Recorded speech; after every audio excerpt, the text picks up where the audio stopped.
Okay, folks, time for another edition of WCW 2002 as we're heading down the road towards Halloween Havoc and a throw between Booker, Canyon, and Vampiro for the WCW title, and other fun stuff, so let's get going.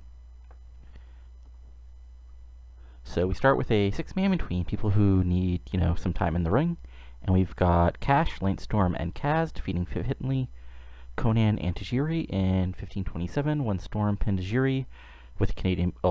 I guess he made him submit with the Canadian Maple Leaf, and yeah. Ooh, Kaz got a whiplash, neck strain, too bad for him. Tajiri got 58, Lance Storm is getting up to 74, which is why he has to pay-per-view match the cycle, and none of these other people do, really, so there you go. 70C plus, perfectly fine pre-show match. And yep, thanks Arn. So we basically start out with video from quote-unquote earlier today, where we see Alex Wright exiting his vehicle, and the Horsemen, as in Jarrett, Douglas, and Lawler, just beating the crap out of him, Horseman style.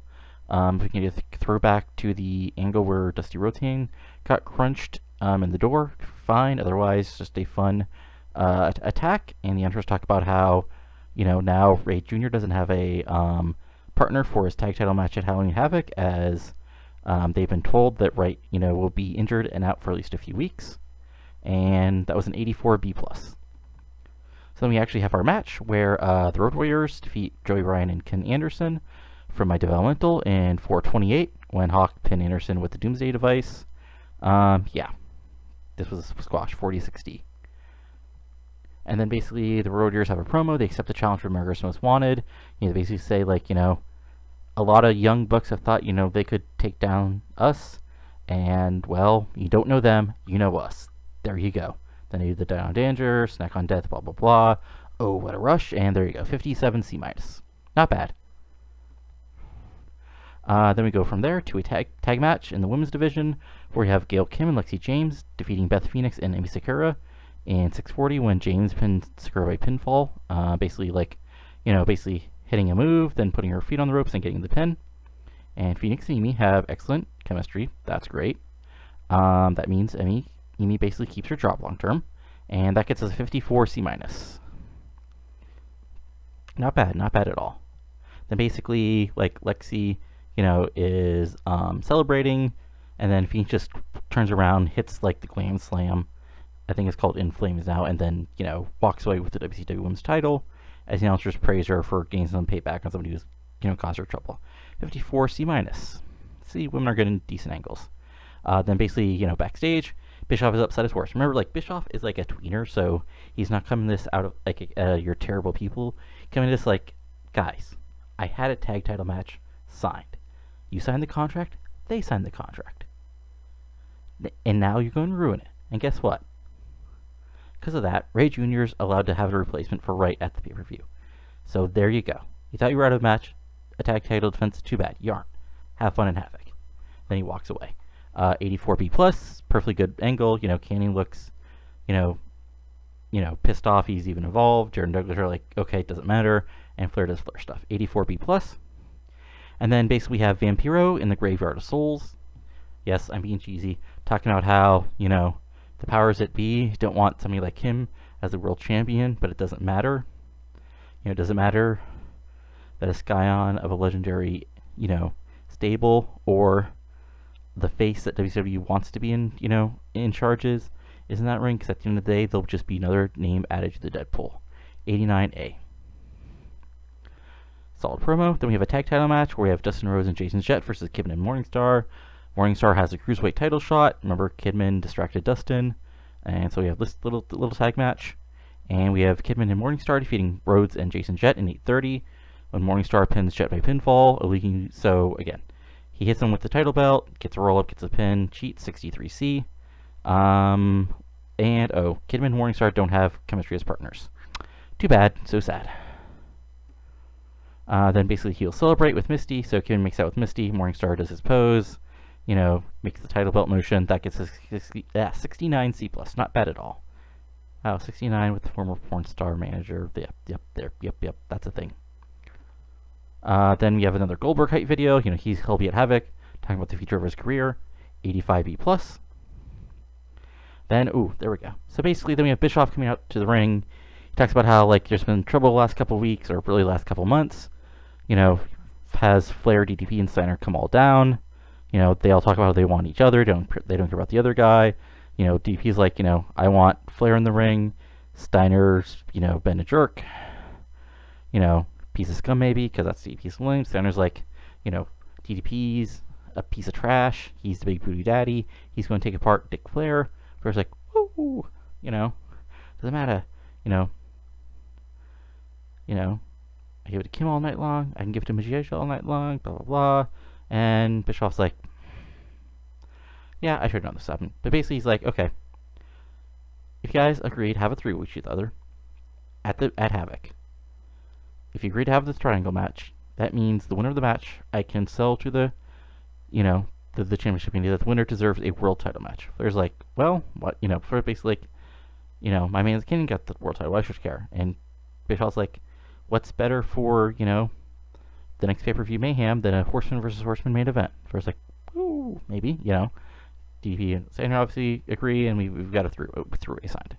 97 A-star.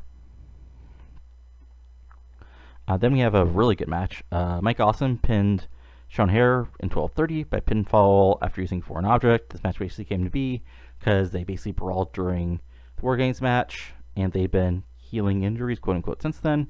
And this gets an 82B, so basically like Awesome wallops him with a chair and then gets the pin. It's a really good match. Then Awesome goes for the Awesome Bomb. O'Hare slips out of it, goes for the Widowmaker, but Awesome, you know, gets out of that, and then, you know, we have a face-off as announcers, you know, pull them apart. 74 B-. Then Air Paris have a quick promo. They basically want Reno and Cash next week. 58 C-. Nothing too bad, you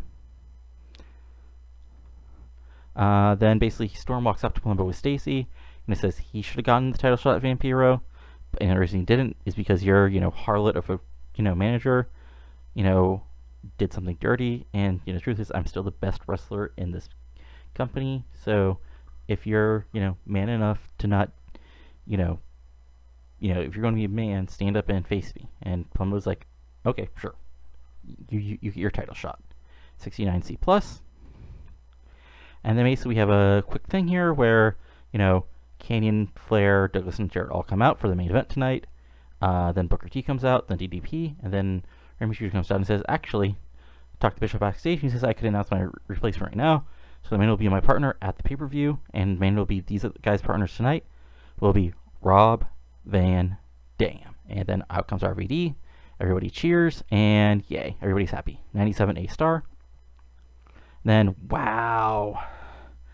Yeah, I keep on forgetting I should have longer matches, like, especially with really over people.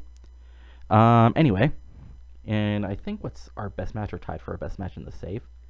Booker T, RVD, and DDP defeat the Four Horsemen, Canyon, Flair, and Douglas, when Booker T defeats Canyon by pinfall with the Harlem Hangover. Basically, like, I'm going to say, like, lots of brawling, wild brawl at the end. Booker T hits the bookend, but he knows that's not enough, so he goes up top, hits the Hangover, and gets the 1, 2, 3 in the middle of the ring on the world champion. So to go over things, DDP got a 73, RVD got a 78, Booker T got an 83, Douglas got an 80, Ric Flair got a 67, and Canyon, of course, because he's awesome, got a 93. And as the show ends, as basically the babyfaces are celebrating, you know, they're going up the ramp, you know, Booker T's making the belt motion, babyfaces are also happy. Then out from the back, Deadpool and Steiner, okay, come from behind and attack them, and have a beatdown as Horsemen, you know, laugh, you know, then we have a stare down between the heels and the heels. 95 A-star. This gets a 91 A. Yeah, we're getting there. We're actually shockingly getting there. Only took us, what, a year and a half to get back to, like, solid 90 shows like WCW should be doing with their roster. Anyway, let's just see if anything interesting happens. Let's see here. Decisions. Oh, I mean, sure. Anything interesting? Nope, just normal people who want out of the developmental. Let's just see if Raw was anything fun. It was... Oh. So, no contest with Angle gets someone a 99, and yeah, nothing else much. So there you go. Anyway, that's all for now. Next week will be the Go Home show for Havoc. Then it'll be time for that pay-per-view. So if you would enjoy things, go ahead and give this a like, comment on what you're liking or not liking, and go ahead and subscribe to the channel. You know, if you're enjoying all this. I hope to get to the end of probably next year by the time TEW 20 comes out. And, you know, from there, who knows what plans I'll have, you know? Anyway, that's all for now. See you later. Adios.